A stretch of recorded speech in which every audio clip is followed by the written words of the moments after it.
असे होऊन राजर्षी योगात निर्जल निदर्शनाचे प्रत्यक्ष प्रयोग आहेत, त्या सिद्धी होते, योगबल वाढते, निर्विषय वैराग्य वाढते, तेव्हा उपवास घडतो व या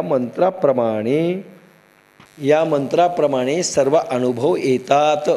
अयोगी जिज्ञासूंना या मार्गावर आणता येते. देह व देहासंबंधी उपाधी रहित होऊन शोकसंताप रहित होऊन युद्ध कर. क्षणात शोकसंताप रहित होऊन युद्ध होऊ शकते काय? हे काय गोडबंगाल आहे. डिटेल कंसात दिलेलं आहे, पण आपण ओव्याद्वारेच त्याचं निरूपण घेऊ. समगीत बाप्पासाहेबांचा या श्लोकावर मज अध्यात्म बुद्धीने सर्व कर्मे समर्पिणे आशा ममता निवारी शोक सोडी युद्ध करी ऋषी बुद्धी दे मेदिनी बळे सोडवी मेदिनी तरी उचित कर्मे अगवी तुवा आचरोणी मज अर्पावी परिचित्त वृत्ती निन्यासावी आत्मरूपी. गोड ओवी, अतिशय गोड. आणि अनेक ज्ञानेश्वरीमध्ये जे प्रयोग सांगितलेत, अध्यात्मशास्त्रांमध्ये प्रयोग सांगितले, त्याच्यापैकी हा एक प्रयोग आहे. पाठ झाली पाहिजे सर्वांना, इम्पॉर्टंट म्हणून लिहून घ्या. तरी उचित कर्मे आपुली अगवी तरी उचित कर्मे अगवी तुवा आचरोणी मज अर्पावी. भगवान प्रयोग सांगताय म्हणून ज्ञानेश्वरी हा प्रायोगिक ग्रंथ आहे. भगवद्गीता प्रायोगिक ग्रंथ आहे. हा गप्पा मारायला दिलेला ग्रंथ नाही आहे, नीतिमत्तेचा ग्रंथ नाही आहे. मनुष्य देव बनण्याचा ग्रंथ आहे. त्याचे प्रयोग दिलेले आहेत आणि आज प्रयोगच कोणी सांगत नाही. भगवद्गीतेचे 18 अध्याय तोंडपाठ सारखे जरी कितीदाही म्हणले, एकही प्रयोगाचं पुण्य लागणार नाही. आणि ज्ञानेश्वरीचे कितीही पारायण केले पण कुठला अनुभव येईल कदापि शक्य नाही. रुचिरा पुस्तकाचे पारायण बाईंनी कितीही केले म्हणून स्वयंपाकाचं काहीही करता तिला येणार नाही. पुरणपोळी कशी करावी हिचं पारायण ती सारखी करायला लागली. पाहुणे आले, ऐका थांबा मी तुम्हाला वाचून दाखवते. 11 पारायण, एक एक पारायणात तुम्हाला मी एक एक पुरणपोळी वाढायली असं समजा. ते म्हणते पोट नाही भरलं ना. बोलाचाच भात बोलाचीच कढी जेवून या कोण तृप्त झाला. रामदास, कढी घ्या. काही लोक दाटूमुठी, पोरं खेळतात ना दाटूमुठी. एक जण असाच, काय घे म्हणले, काय म्हणले फुटाणे, कुठे म्हणले फुटाणे, नाही दाटूमुठीचे. अरे दाटूमुठीचं द्यायचं तर पेढा म्हणून तरी देणार आहे, फुटाणे काय द्यायलास.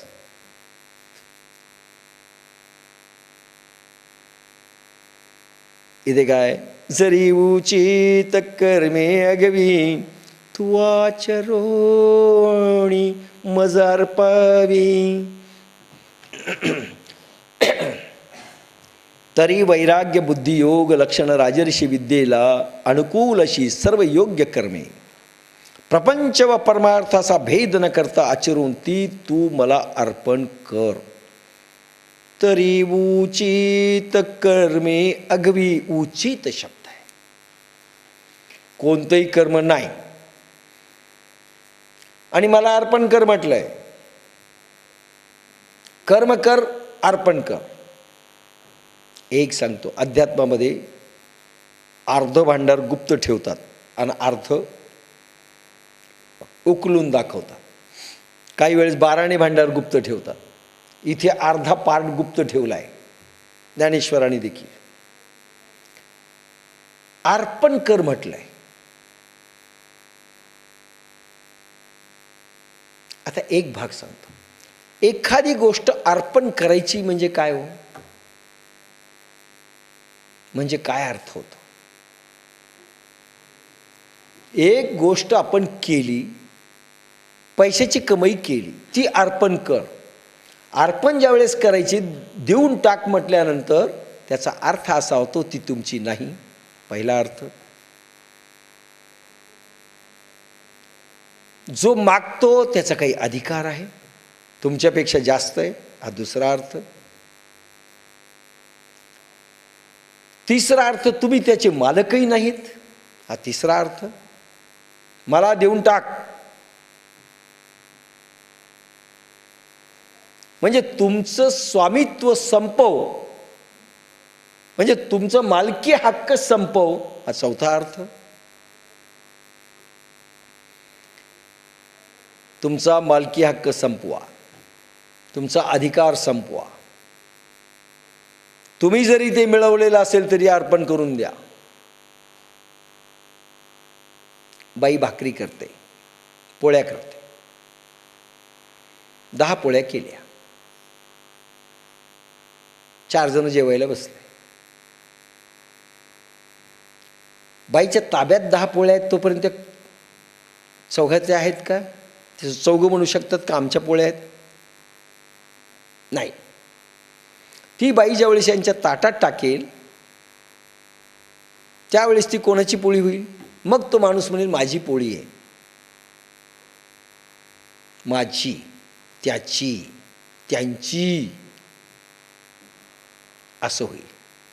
ज्या वेळेस ताबा तिचा सुटेल, ती म्हणू शकते की ती पोळी आहे ना, ती माझी आहे, असं म्हणेल का ती बाई? हे जे पाहुणे खायलेत ना, ती पोळी माझी आहे. एकदा तुमचा ताबा सुटला, दुसऱ्याच्या ताब्यात घेतली की तुमचा ताबा गेला. आता फक्त ताबाच गेला ना पाहिजे, मालकी हक्कही गेला पाहिजे. अर्पण कर म्हणजे मालकी हक्कही गेलाय. ताब्यामध्ये मालकी हक्क तुमचा असू शकतो. मी तुम्हाला एक वस्तू दिलेली आहे, तुमचा याच्याकरता दिलेली आहे की तुम्ही फक्त टेम्पररी याचा उपयोग करावा. घर मी तुम्हाला भाड्यानं दिलंय, तुम्ही मला भाड्यानं दिलंय. मालकी हक्क दिलाय का? नाही. किती दिवसाकरता दिला, किती वर्षाकरता दिला, ती गोष्ट अलिदा वेगळी. तुम्ही म्हणले आता माझ्या ताब्यात दिला, तर तुमचं संपलं नाही. अर्पण शब्दामध्ये मालक देखील तुम्ही नाही. मला अर्पण कर म्हणजे मालकी हक्क आणि ताबा दोन्ही सोड. लक्षात घ्या, अर्पण ह्या शब्दामध्ये तुम्ही किरायानं घेतलेलं नाहीये. ताबा फक्त दिलाय, मालकी हक्क दुसऱ्याकडे ठेवलाय असं नाही. इथे ताबा, मालकी हक्क म्हणजे तुमचीच वस्तू आहे ती, म्हणजे वस्तू तुमची, दुसऱ्याची नाही अर्पण करायची. झरी लुटून दूधगाव दान असं नाहीये. तुमची वस्तू दान. नाही तर हा पेन त्याच्या खिशातला काढायचा, देसाई मोरे वकिलाला देऊन टाकायचा, दान करून टाकलं. अरे पेन कोणाचा होता, ताबा कोणाचा होता, तुम्ही कोणाला दिला, असा अर्पण नाही आहे शब्दाचा अर्थ. मी सगळ्यांच्या खिशातले पेन अर्पण ह्या लोकांना करून टाकले असं नाही. अर्पणचा भाव आहे तुमचा मालकी हक्क आहे, तुम्ही कमवलेला आहे. एक, तुमचा मालकी हक्कही कबूल आहे. 2, आणि तो दे नाही म्हटलंय. अर्पण कर म्हणजे स्वामित्व सोड अधिकाराच. तुमच्याच वस्तू आहेत, मान्य आहे, पण आता तुमच्या नाही, अर्पण करून टाक. गोदान म्हणून दान शब्द आलाय. स्वामित्व सोड. अर्पण की ज्या वेळेस किरायानं घर घेतलंय त्यावेळेस असा भाव नसतो अर्पण केलंय मी घर ह्या किरायेदाराला. अर्पण नाही शब्द आपण वापरत. राहायला दिलंय, टेम्पररी ताबा दिलाय. म्हणून मालकी हक्क आणि ताबा दोन्हीही सोड, आणि जो तुझा आहे ॲब्सोल्यूट तुझा आहे. लक्षात घ्या, इथे सगळी खोच आहे. ताबा आणि मालकी, अर्पण कर, आणि प्रत्येक वस्तूची कोणत्या उचित कर्म शब्द उचित कर्म. कर्माची व्याख्या ज्यावेळेस येईल त्यावेळेस मी करेल, मध्येच करणार नाही. उचित कर्म, उचित म्हणजे योग्य, लक्षात घ्या. नाही तर बुड्डी गाय ब मनकुदान. काय फार मागायलेत तुमचे वडील, आता मरायला टेकलेत, मग त्यांना गोदान द्यायची, मग एक मरतुकडी गाय आणली आणि त्या ब्राह्मणाला देऊन टाकली दान, घ्या संकल्प. ते घरी नेईपर्यंत ती मरून जाते. बुड्डी गाय ब मनकुदान, ते दान नाही, उचित शब्द आहे, योग्य. नाही तर सडले आंबे, या ब्राह्मण आलेत, अर्ध कापून खात चला, इकडून सडलाय सडका भाग राहू द्या, अर्धा कापलाय, नाही, ते ते नाही, उचित शब्दामध्ये येत नाही. आम्हाला नको म्हणून दान करून टाकलंय, काय पोरं खायचं न दान, खाय खाय म्हणलं नाही, येऊन जा, तुला दान करून टाकलं, असं नाही. शिळी 3 दिवसाची भाकर देऊन टाकली, येत नाही. ते स्वामित्व सोडणं नाही आहे, उचित शब्द आहे. उचित म्हणजे सुयोग्य, देण्यास योग्य आणि उपयुक्त, हे तिन्ही भाव आहेत त्याच्यात. युजफुल ज्याला म्हणता येईल, युजफुल म्हणजे उपयोगी पडणारी वस्तू, आवश्यक असणारी वस्तू, तुम्हाला लागणारी वस्तू,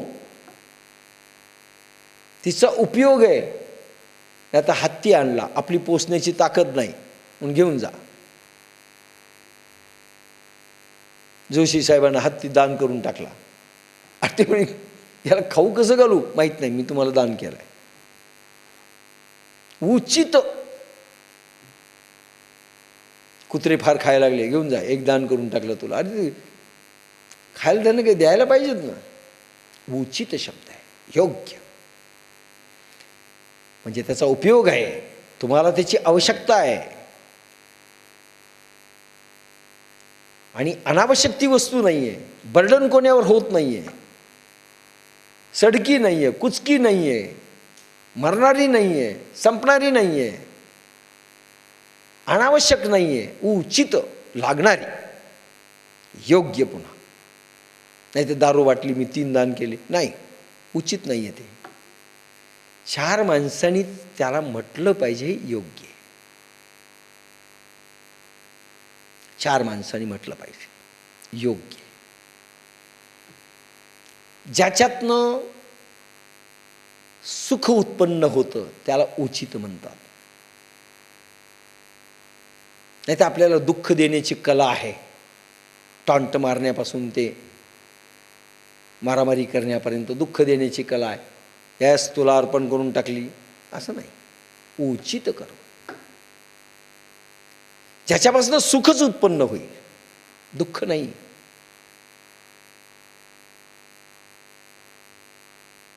नाही तर आपल्याला पाहुणे त्रास द्यायलेत म्हणून आपण दुसऱ्याच्या घरात देऊन ठेवायचे. उचित कर्म. आणि म्हणून आणि दुसरं काय उलटे कर्म नाही, नको असणारी कर्म नाही. नॉनव्हेज, मांस खाणं, भगवंता तुला अर्पण, भगवंताला जे अर्पण करतो त्याला उचित कर्म म्हणतात. भगवंत म्हणतात तेच अर्पण करा मला की जे तुम्ही करू शकता. रामकृष्ण परमहंसाकडे एक माणूस आला, दारूबाज, आणि महाराज सवय सुटणं मला. म्हणजे कशाची? म्हणजे दारूची. काय करू मी? म्हणजे एकच कर, तू जे काही करशील, प्रत्येक जे खाशील आणि पिशील ते भगवंताला नैवेद्य दाखवून मग तू प्राशन करावं. आता किती असलं तर दारूचा नैवेद्य फक्त एक आहे हिंदुस्थानात, दारू त्याला पाजल्या जाते, उज्जैन. पहा, त्यांना पता माहिती, घ्या उज्जैनला भैरव ना, त्याला दारू पाजतात. तेवढा देव सोडून देऊ आपण आणि ते लोकही सोडून देऊ. दारूचा नैवेद्य कोणी दाखवला काय भगवान कृष्णाला? मांसाचा नैवेद्य दाखवला? सांगितलं काय त्याला? तू सोडूच नको, पण फक्त देवाला दाखव आणि मग प्राशन कर प्रसाद म्हणून. किती माणूस खराब असेल, दारूचा नैवेद्य नाही दाखवणार, मांसाचा नैवेद्य नाही दाखवणार. आणि जे तुम्ही देऊ शकणार नाहीत भगवंताला ते उचित कर्म नाही.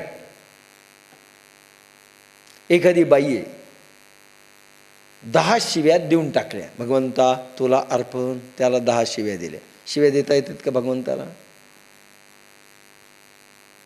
एक बाई मला भेटलीच, तुम्हाला एकदा मागे म्हणलं होतं, आपल्या परभणीत राहणारी, त्यावेळेस माझ्याकडे ज्ञानेश्वरी चालू होती. भगवंताला अर्पण करायचं, मग लॅट्रिन आणि युरिन का करू नये? संडास आणि लघवी मलमूत्र. मला बाई ते करू नये, अर्पण करण्यासारखे नाही. का करू नये? त्यानंच दिले, मला करतो अर्पण तुझ्या घरी. का करू नये? आता काय सांगा. उचित शब्द त्याच्यामध्ये आहे. म्हणजे शिव्या, आमचा राग, भगवंता आज 2 घंटे जी रागावलो, तुला अर्पण, मी सुटलो, असं नाहीये. ज्या अर्पण करण्यातनं भगवंतही खुश होईल, भगवंताचं तुमच्याविषयीचं प्रेम वाढेल आणि तुमचंही प्रेम द्विगुणित होईल, तुम्हाला सुख लाभेल, त्याला उचित म्हटलंय. दारू पिऊन तुम्ही दुसऱ्यांना दुःख देणार आहात, मांस खाऊन तुमचे विकार जागृत होऊन तुम्ही दुसऱ्याला दुःख देणार आहात. आणि ज्यावेळेस तुम्ही दुसऱ्याला त्या कर्माने दुःख देणार असाल तर ते उचित कर्म नाहीये, ते अर्पण करायला सांगितलेलं नाही आणि ते करायलाच सांगितलेलं नाही. जे अर्पण होऊ शकत नाही ते कर्म करू नका. स्पष्ट आदेश भगवद्गीतेचा आणि ज्ञानेश्वरीचा. वाक्य लक्षात घ्या माझं. जे अर्पण करता येत नाही ते कर्म करूच नका, ते निषिद्ध कर्म आहेत. म्हणजे उचित